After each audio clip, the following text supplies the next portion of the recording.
Nintendo Wii is by far one of the most iconic consoles in all of video game history. Selling approximately 100 million units, it was a strong competitor to Sony's PS3 and Microsoft's Xbox 360. Today I'll be talking about the Wii's library, its feats of greatness, and not so greatness. Wii Sports Resort released in June of 2009 in Japan and July of 2009 in every other region. Following the success of Wii Sports, the bundle-in package of the Wii's release, Nintendo hoped to follow suit with an updated game. Some were entirely new, while others were updated variations of previously existing Wii Sports titles.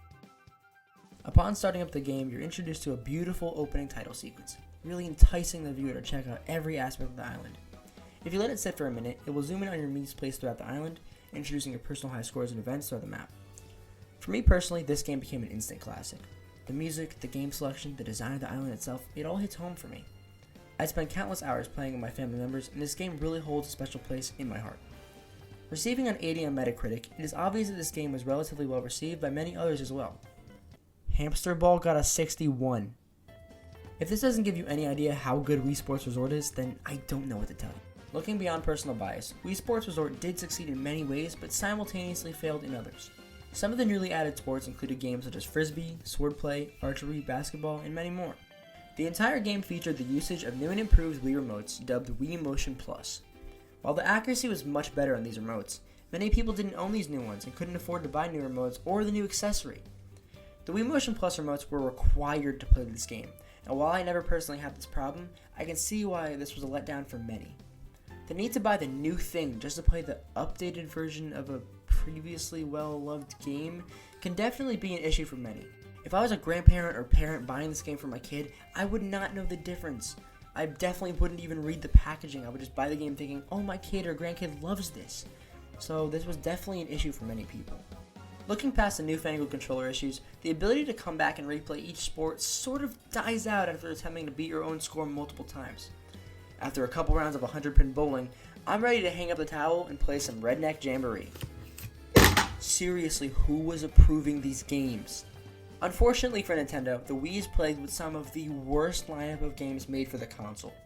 Many third-party developers realize they can get their name out there by creating a huge load of dog shit put on store shelves. Holy shit. If you go to any retro game store, you're more than likely to see 100 copies of Who Wants to Be a Millionaire and virtually none of the games you actually want to play. Since the Wii was more catered to a family-style audience, many people saw it as an inferior console, but this was 100% the opposite. If you were a Nintendo fan during this time, it was hard to be disappointed by Nintendo's eventual first-party line. Many of these games were incredibly memorable, such as Super Mario Galaxy 1 and 2, The Legend of Zelda Twilight Princess, New Super Mario Bros. Wii, Super Paper Mario, Wii Play Motion. Okay, who let this guy in here? It's like seeing an ex in an old family photo. These first-party games definitely entice players to keep coming back and playing their Wii. While shovelware games were 100% an issue for the Wii's integrity and its lawyers' ability to support it in court, they provided a line between the more serious gamers who wanted to play every first-party iteration Nintendo had to offer, and families who wanted to spend time together on a Saturday evening.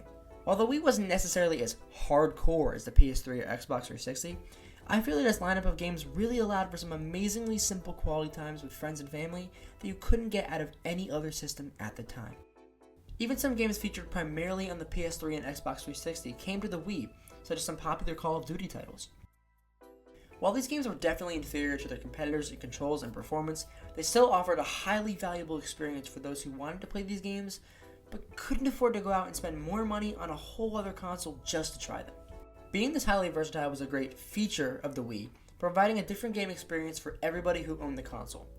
While anyone you talk to probably owned Wii Sports and Super Mario Galaxy, this wide variety of third-party games allowed for each and every Wii owner to have their own library outside of the first-party games.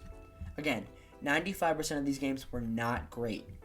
A major letdown of a game for me had to have been Wreck-It Ralph. This game was released on the Wii, 3DS, and DS in November of 2012. After watching and loving the movie, coming across this game on store shelves was an amazing feeling.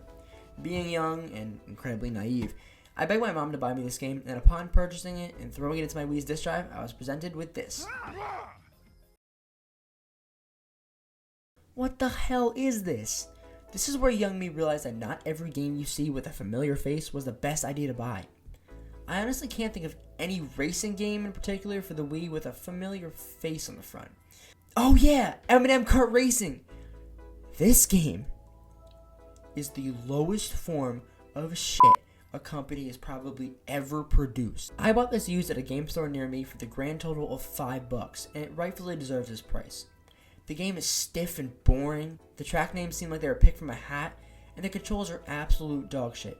However, occasionally you come across some good shovelware titles. One example of this personally for me was NASCAR the game Inside Line.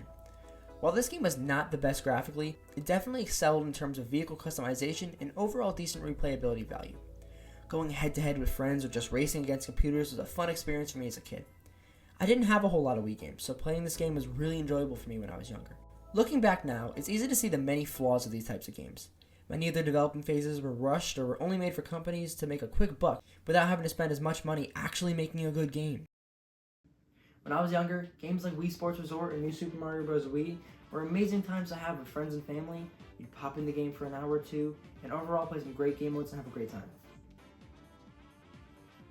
The only thing I felt the Wii lacked was its inability to play hamster ball.